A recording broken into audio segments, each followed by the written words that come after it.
She was running through the winter woods because death was at her heels. There were rumors on the air, mutterings and whisperings in the woods. Danger approaching. Something bad.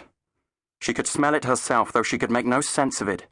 The air reeked of danger, and so she had stopped hunting and fled for home. Now she was cut, bleeding and starving. Fallen branches cracked and splintered beneath her powerful limbs as she ran.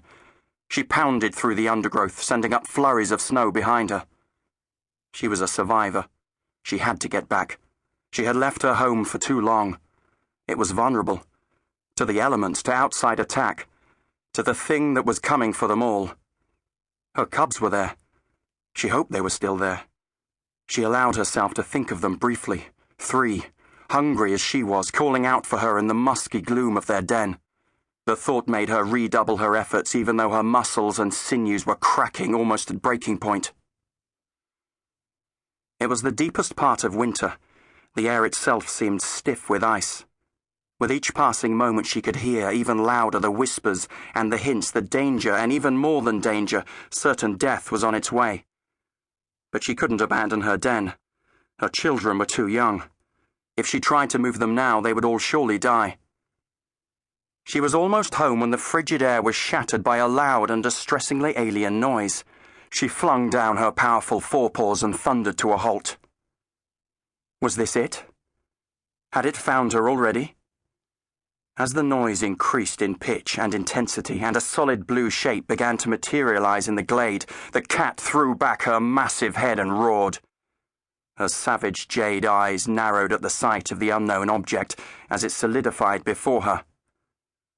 Soon the noise died away, but there was a strange smell. Alien. And there were creatures within that blue box. She could almost taste their warmth and blood. And she remembered that she was starving. Martha Jones stood back as the doctor whirled around the central control console of the TARDIS. She knew that when his behavior was as frenetic as it was now, the best thing was to stand back and wait until he calmed down. The doctor's activity seemed to be coming to an end as the glowing central column on the console slid to a halt. The doctor picked up a handy toffee hammer and gave the panel closest to him a hefty wallop, as if for luck. Martha frowned and then smiled at this. Sometimes it seemed to her the doctor operated more by luck than logic, yet still he seemed to get away with it. There was something irresistible about his enthusiasm and general haphazardness that just made her grin. "Have we got there in time?" she asked him. He whirled around now and caught her laughing at him. "Yes, just in time.